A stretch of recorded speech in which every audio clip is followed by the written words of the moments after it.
Ժամանակակից բժշկությունը խորհուրդ չի տալիս սեռական օրգանների հատվածում քսել հատուկ յուղեր, քսուկներ, կրեմներ, ինտիմ գելեր եւ այլն եւ այլն։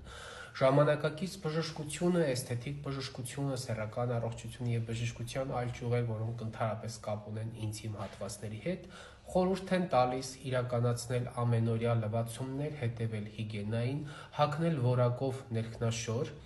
որպեսզի ներքնաշորը չլինի շատ կիպ, որտեղ եթե այն շատ կիպ է գրկում ձեր մարմինը, խանգարվում է քրտնարտադրության process-ը, բնական քրտնարտադրության process-ը եւ քրտնագեղձերը սկսում են քրտնագեղձերը եւ ճարպագեղձերը սկսում են հավելյալ աշխատանք իրականացնել, որի արդյունքում ոչ միայն տհաճ հոտ ու քրտնարտադրություն է, գերքրտնարտադրություն է սկսվում սեռական օրգաններում, այլ նաեւ դրանից կարող են առաջանալ նաև առողջական որոշակի խնդիրներ։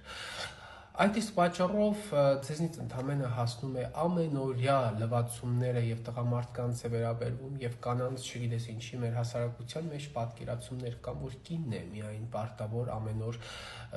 հետևել իր հիգիենային, չգիտես ինչի նորմալ է համարվում, որ տղամարդ է, դե լավ, դե հիմա երկորել ասենք չի լողացել, ինչ անենք, զբաղված էր, խառներ չի լողացել երկոր։ Չգիտեմ, այտենց շատ բաներ մենք անհասկանալի մի քիչ ունենք մեր հասարակության մեջ ընդունված, բայց ինչևէ որպես մասնագետ ես չունեմ նմանատիպ ինֆորմացիա, որ հաստատեմ, ասեմ, այո, արժի հատուկ ինչ-որ բաներ քսել։ Դուք չեք, եթե մարմնի բաց հատվածներին եք քսում այդ բուրումնավետ տարբեր տեսակի, չգիտեմ, օծանելիքը, յուղերը կամ հատուկ քսուկները, կրեմները, դա ուրիշ հարց է, ասենք մաշկի բաց հատվածները,